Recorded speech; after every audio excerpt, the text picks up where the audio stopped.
Hey everybody, welcome to the 23rd of July, 2024. I am Connor with Honor, local real estate agent here in Santa Clarita Valley.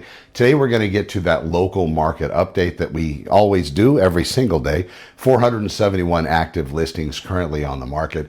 That is an increase over 2 years ago, and we've been watching that trend increase since June of 2021. As we are in now 2024, we are watching as we're starting to see inventory build. The question is going to be, is that going to be enough inventory to change the market from where it is currently in a seller's real estate market and switch the needle over to a buyer's real estate market? Time will tell. That will pan itself out in the next several months. In addition, the interest rate rumor of being lowered has not come to fruition yet, but we're watching. It looks like potentially September could be the time that interest rates might eke down somewhat. If we're watching and interest rates drop more than a point or a point and a half, and that we get down into the fives or even the high fours, what's going to end up happening to the real estate market all across the country, but especially here locally in Santa Clarita Valley, will be a repeat of what we saw in the last super hot cycle, where we had listings fly off the shelves within moments of them being listed for sale. In addition to that, those same real estate listings often went out a lot higher than the actual value that they happened to be established with. Those values, folks, are incredibly important as a real estate seller. As you're listing your property or contemplating it, I understand there is a particular bottom line when it comes to concessions. That's going to be the new term for commissions, or another term for offerings of monies when it comes to paying the agent that's going to be listing your house. And then, of course, paying the agent that is going to represent the buyer if it happens to be different. Some of the word on the street, they're talking about dual agency. There are several states that actually outlaw the practice of the same agent representing a buyer and a seller on the same property. And they do this in those states apparently for reasons of their own. California still allows for the listing agent to also be the sales agent or sell it to the buyer in this particular state. However, there is also rumors on that stopping that practice. So each individual would have to have their own agent. And I guess in the legal world, when you're talking about sensitive information, private information, an agent knowing the seller's bottom line and then encountering the buyer on the same property, then learning the buyer's bottom line because they're working with said agent, you can see where things might go amiss.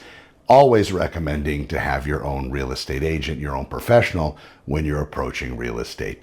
And in addition, make sure that you just don't jump into the market because somebody else said it was a good idea. Make sure you line up your facts as to what makes best sense to you.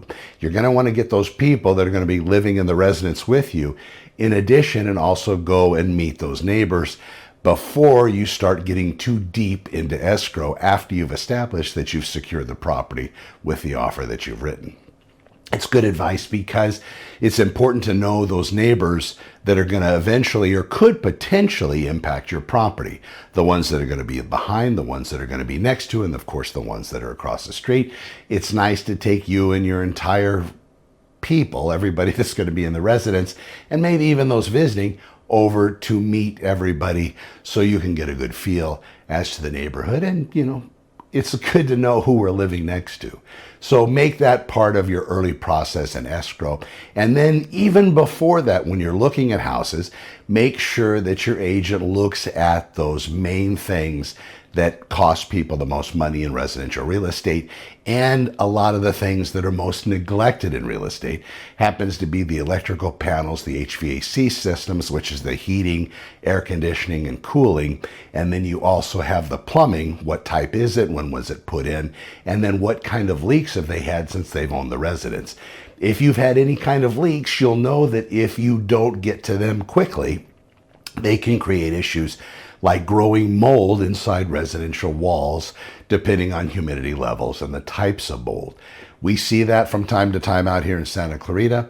So if you're going to be looking at disclosures, something that the seller gives you in escrow that talks about the problems that they've encountered or changes that they made, renovations, painting, everything.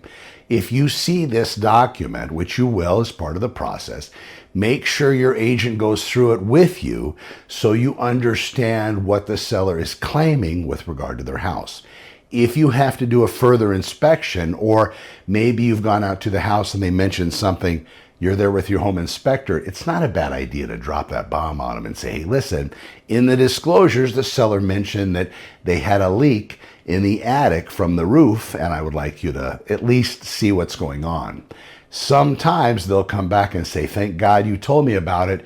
I wouldn't have seen it because maybe things were covered up, maybe things were fixed very well, but at least it lets them put their eyes on it to make sure that it was a complete, the status, the upgrade, whatever was done the correct way. I guess is the best way to put it. I'm Connor with Honor. Thank you so much for watching today's real estate update. We will be back tomorrow, and I do appreciate you more than you know. When you're ready, share this video, and please reach out, and don't forget to subscribe.